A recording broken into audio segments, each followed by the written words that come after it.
I'm just really frustrated with how brain dead we are in this country. The lack of critical thinking is just absolutely insane. I just watched this ridiculous piece on CNN where they're trying to critique why Harris lost. And there was some woman who I guess is a Democrat. Essentially, she claimed that the reason the Democrats lost is because the Democrats are too woke. She talked about the Democrats need to be the party of common sense, and people don't want to hear about pronouns and he, him, they, whatever. And then to make it worse, a ton of people in the comment section were agreeing and said this woman is so smart and what she's saying is great. They need to bring her on more. So you have a woman who seemingly doesn't have a brain talking a bunch of absolute nonsense, not grounded in reality at all, who clearly has no understanding of the American voters and American people. And then you have this large audience of people in the comment section getting a lot of likes saying that what she's saying is absolutely correct. Well, let me break down how ridiculous what she's saying is. First of all, I didn't hear any of that stuff from Kamala Harris. I didn't hear her talking about pronouns. I didn't hear her talking any kind of woke stuff. What I heard her talking about is joy. I heard her talking about trying to help people buy homes. I heard her talking about trying to go after price gouging. I heard her talking about the opportunity economy, and I heard her talking about recognizing that even though the economy is doing really well, there are a lot of people who are really struggling, and we've got to do more to address those people. That's the reality. Wasn't woke stuff, right? The reality was she was saying the right stuff, talking about the things that are important, that do matter to Americans. So you might wonder, well, if she wasn't saying the woke stuff and she was saying the right stuff and was talking about the right policies, then how come that they lose and lose so badly? The reason that Kamala Harris lost, in my view, and the reason why this kind of stuff is going to happen again, because I see the same patterns that led us here. Like, the left has learned nothing, right? And case in point, I mean, CNN, not the left, right? But the liberals are lost, the leftists are lost. Let me start with this. I had predicted a Trump return years ago. I had been warning that this was coming a long time ago, but the leftists blacklisted and ignored me, right? They didn't even want to debate or challenge my points. I was just not allowed to be part of the conversation, right? Because I wouldn't play by the rules, right? I was in one group and they were all in love with Jimmy Dore. I called out Jimmy Dore and I got kicked out, right? Because of that, because I said the truth about Jimmy Dore. Then you got the other side of these guys. When I started pointing out the realities about how Democrats will have, good type of policies that address things that are really important, but they have horrible execution. And then there's no accountability because this stuff is not talked about, right? Like some of these COVID policies that were to prevent evictions, like one of those policies devastated me financially, right? Now, fortunately, I know a lot about politics, so I am not vulnerable to being caught up in a right-wing bubble. But many other people in my shoes, seeing how you got devastated by Democratic Party policies, they run to the Republicans. They run to Trump, right? When you devastate people financially and you have no empathy whatsoever for them, right? Because they're not in your bubble, right? What are they supposed to do, right? You are treating them like savages, right? And then you have the Republicans who at least are doing things that would have prevented, for example, like what happened with me, right? And again, the folks on the left, the leftists, were not even willing to have a conversation with me to hear what happened and what was wrong and how to do it better. They just completely wanted to stick in their little echo chamber. All they wanted to talk about are bad faith right-wingers, right? They love dunking on them and like, let me fact check them or whatever. But someone who actually agrees with them fundamentally, but sees some major flaws, so I want to give a good faith critique, that's not something that was of any interest to them. But let me tell you, let's go back to why it is that years ago I was giving out warnings to the left that they ignored, that Trump was potentially coming back again. And people were looking at me like I'm ridiculous. There's no way he's going to win again. There's no chance, blah, all this kind of stuff, right? And here it is. He has won the election again, and there's still no reckoning of like, oh, wait a minute, he was right. This is something that I said years ago. It has happened now. Maybe I should actually take this person seriously who is saying something different, right? You have the right wingers with bad faith, and you have the left wingers all agreeing with each other. I know there's different camps or whatever, but these camps, they're all like tribes and they're all on the same page, right? You have the forced to vote crowd and you have the people who are opposed to that, but there's all these different tribes, right? And then I'm on an island and being kept on an island, right? And even with the loss, there's still not the reckoning. But why did I say, what was my initial warning that I kept giving about why Trump would come back? So when Trump was president last, there was a lot of protesting and people going crazy and this and that. And Trump is a fascist and he's a white nationalist, whatever. And you're the Antifa this and Black Lives Matter, whatever. And then Joe Biden got elected. and the left completely went to sleep, right? And I kept saying, you guys need to be fighting now more than ever. Voting is only the beginning. I've said this so many times. It's only the beginning. If all you do is vote, you're wasting your time. Democracy is not self-service. How many times have I said that? Democracy is not self-service. The most important thing comes after the election. After you win, that's the most important part. And that is the part that the entire left completely vanished. So while I was yelling and saying, hey, you guys need to be pushing Joe Biden, he first of all starts off with this playing games about the stimulus checks, talking about the amount of money that he was going to give people. And then after we won, all of a sudden, oh, actually, I was including money that you already got. So it's actually 600 or not, So right off the bat, a whole bunch of people got burned, right? They got tricked into thinking that they were going to get this amount of money. Then they got gaslit about all the little games, right? So right away, there was a whole bunch of people that were like, oh, never again. You are not going to be able to come to a future election and go to these same people and make a bunch of promises and have them take you seriously. And I think a lot of those people were in Georgia, right? I think people in Georgia specifically were told stuff about, the stimulus checks, right? And they ended up being scammed by the Democratic Party. And rather than holding the Democratic Party accountable, you have left-wing media folks just going along with the gaslighting and allowing that to happen. But more importantly, what I kept yelling about is Joe Biden was dragging his feet. When he got elected, he was dragging his feet. I said he needs to move faster. He needs to be more aggressive. And all I got was excuses. Someone right now is watching this video and is coming up with an excuse. He's just one guy and blah, blah. He was the president. Well, he is the president of the United States, right? And you don't just run the whole thing by yourself, right? You have a lot of different objectives. You can form different groups, committees, whatever the terminology is, where I'm forming this group. I'm giving you the mandate. I want you to, increase minimum wage. Figure out how to do it. I'm every resource you need, let me know. I will give you those resources. I made a promise to my voters. I want to make it happen. I need to be hands-on and focus on some other things. So I want you to take this up while I take up these other things, right? If he really was serious and honest, he could have gotten a lot more done a lot faster than he did. But instead, he dragged his feet. And I kept saying, if he doesn't turn things around and get much more aggressive, Trump is coming back. Because I was watching how, they barely won the last election. So not a lot of energy for the Democratic Party. And then you win partially by tricking some of the voters, right? Claiming you're going to do stuff about minimum wage, claiming about the stimulus check, whatever. And then it's like a bait and switch type thing. So you started with a depressed electorate, right? And then you depress them further by tricking them. And then you're dragging your feet while Americans are suffering, right? Cost of living is high. Inflation is high. People are scared. People are suffering. People are struggling to pay their mortgages, to pay their rent. And while this is happening, the Democratic Party dragging their feet. The left movement asleep at the wheel. They had all this energy for forced to vote. And remember, I was the guy that was making a lot of noise when it came to Build Back Better. Here was a bill that had a lot of stuff that the left claimed that they cared about. And I saw only a handful of people that were even out there to be able to protest and fight for this thing, right? All the movement and energy and numbers was under Trump. And they're about to do the same thing again. Trump about to be elected. All of a sudden, they want to go to the streets, right? And then at the end of Trump's term, maybe they could pull off another Democratic Party win, and then whoever wins, they're going to sigh of relief and go back to sleep. Allow that person to skate through doing just the bare minimum, and then the next Trump is going to be far worse. Imagine a Trump who's competent, who's not deranged, who's much more strategic. Imagine the damage that person can do. And the left are opening the door for that future potential because they're doing the same stuff that they did before that led us here. And I'm not one of those trying to put, it's the leftist is why we're here. This was a community effort. You have the leftists, you have the liberals, you have mainstream media, you have left-wing media, all working in concert, leading us to this direction, right? Democrats getting away with running on training wheels, relying too much on we're not the other guy, right? Trump being on a ticket was the worst thing ever, right? Because Democrats focus on we're just not as bad as the other guy, right? Rather than focusing on delivering for the American people, right? It's focusing on dunking on the right, dunking on the Republican Party. Look how bad they legitimately are bad, right? But you're pushing thing where your voters are not voting for you, they're voting against the opposition. There's only so far you can go with that. And clearly we've reached the end of that road for now, right? And that's why they lost. Build Back Better was an absolute scam. They pretended to negotiate the how much money and whatever and back and forth and, Manchin pretending, and he went along with it as well, right? The Democrats were pretending like they didn't know what his numbers were and what he wanted. Before all this stuff happened, I did videos about this. He sent a letter with all the details of the numbers, what he was looking for, right? And then they don't talk about the letter. They just pretend like, oh, we don't know what Joe Manchin is doing. They knew all along. Fake debate, fake negotiations.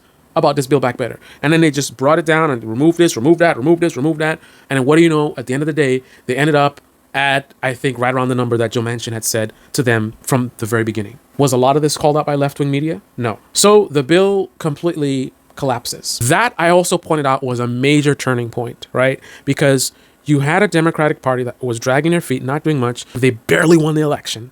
And then they took a big hit after they won the election by these, realizing the stimulus check trick and the not really even pushing for minimum wage stuff. And then now you have a bill that has a lot of stuff that you claim was really important for you.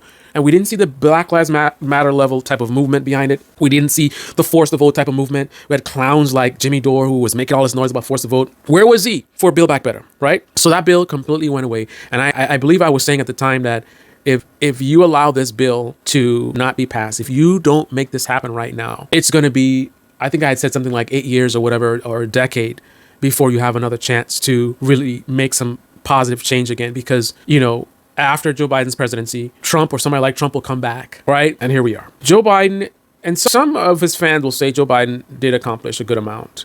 First of all, there's some who will say he was one of the most progressive presidents. Irrelevant. The bar was very low. Right? If 95% of your workers only show up half the time for work, if you show up, 2/3 of the time, right? That's going to be historic, right? No one has showed up for work as much as you, right? You showed up for work more than you, but you're only showing up for work 2/3 of the time. That's not something to brag about, right? Joe Biden accomplished some really solid things. But compared to what was required, what was needed, what the American people needed, people are struggling to pay their rent, their mortgage. People are struggling to pay for gas, for food. I mean, it's great that he accomplished what he did. He took too long to get it done. And again, the end result of all that he did accomplish was nowhere near enough, right? The country is collapsing. Right? And let the right-wingers tell it it's because of Joe Biden who destroyed the country. But he didn't destroy the country. Joe Biden let the country burn, right? While he was helping the country on certain aspects, right, with some of the things that he passed, it's kind of like, you have your whole house is on fire, right? And Joe Biden put out the kitchen and your bedroom. That's great. It's not that that's not a good thing. It's great that he did that. Thank you for doing that, Joe Biden, right? But the rest of the house is on fire, man, right? You got a family struggling to survive financially. And then you're going to brag about you passed an infrastructure bill? I mean, that was great that he did that. That was important. But that's not going to pay somebody's rent. That's not going to let them have the ability to stretch their income enough to pay for food and provide for their family, right? And again, the apologists will say, well, there are things that he did that do address that. And that is true. But again, there were millions of Americans that were still struggling, right?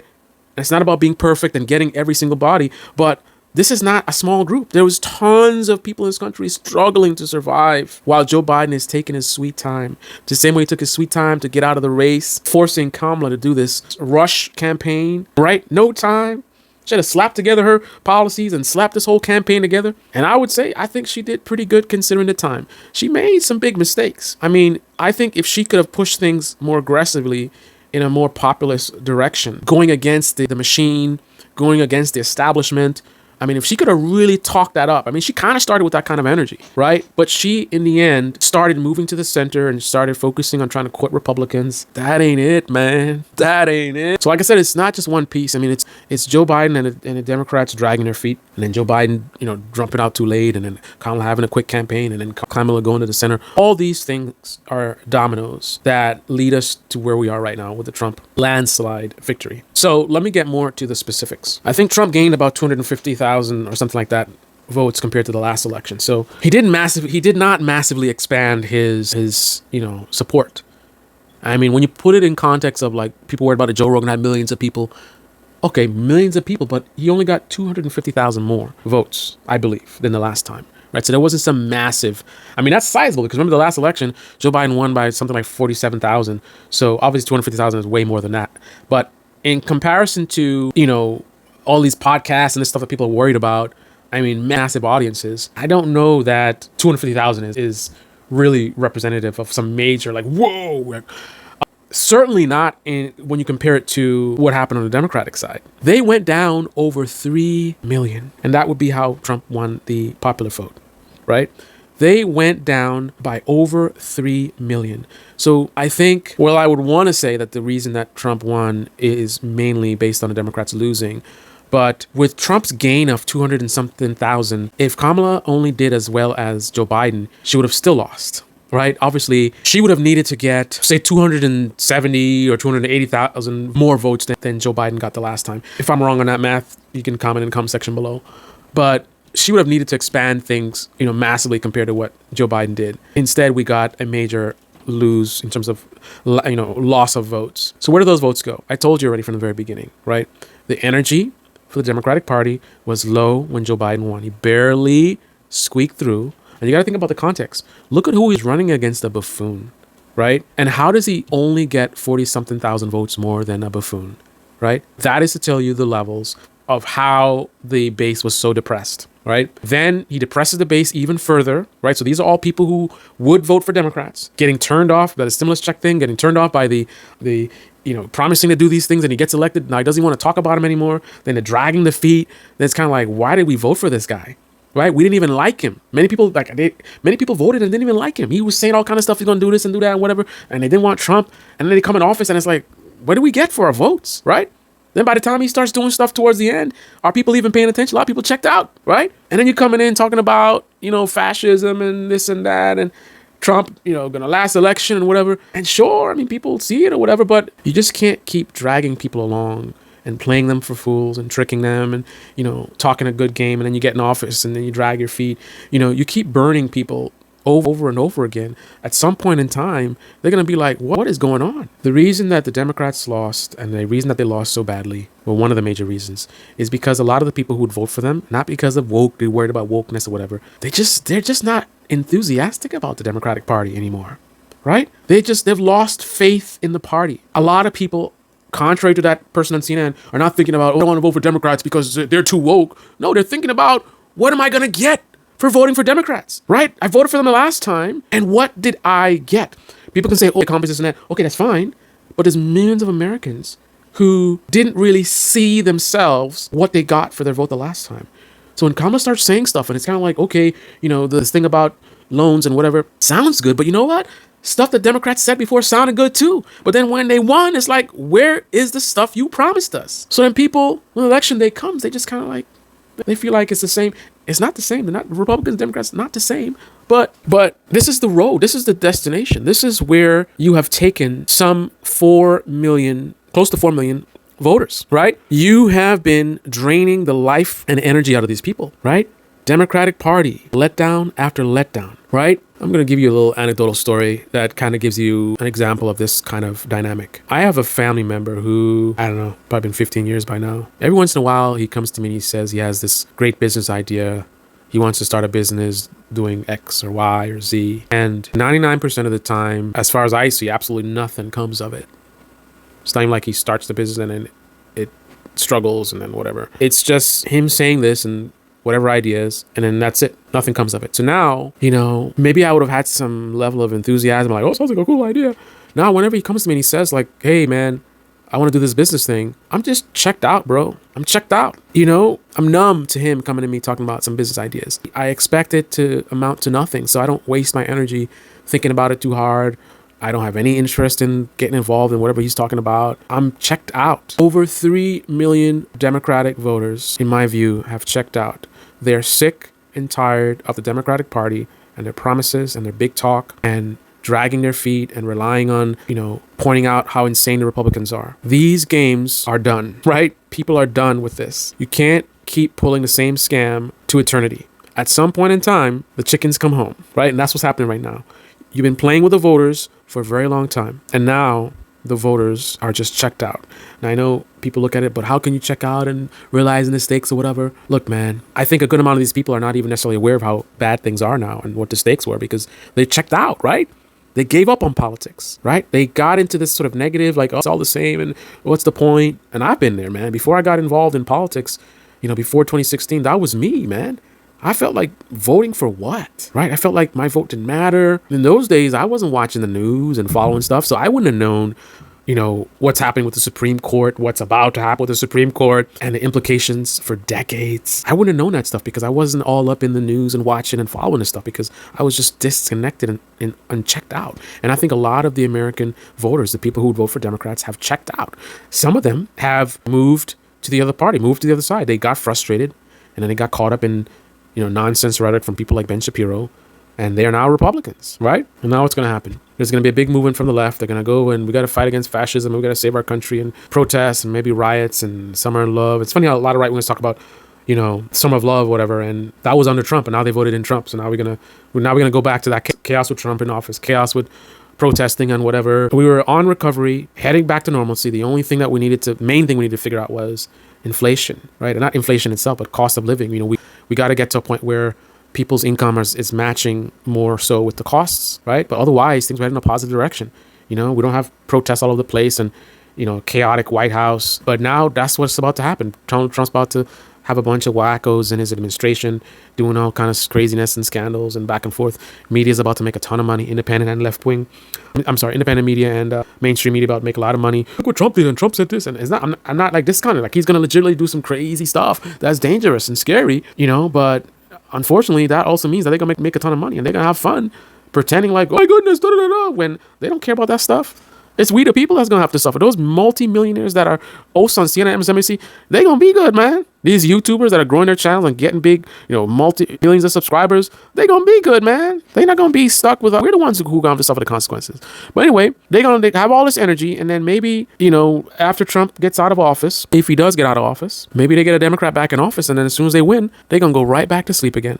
Allow that person to drag their feet again. Allow more Americans to get frustrated again. Allow more of their base to check out again. And then the real nightmare begins when we have Trump 2.0, someone who is much younger, not crazy, and very strategic, such that they're able to, you think this was a landslide election?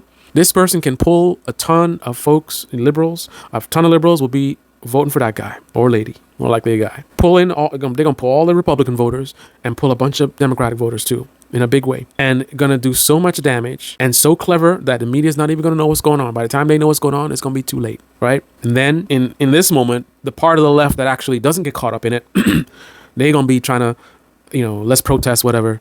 Same cycle, rinse, repeat, right? Some crazy Republican gets in office, the left gets mobilized. Democratic person wins, left goes to sleep, allows them to drag their feet, rinse, repeat. This is Debate Me channel. Debate Me in the comment section below. Click on the like button, subscribe, smash that bell.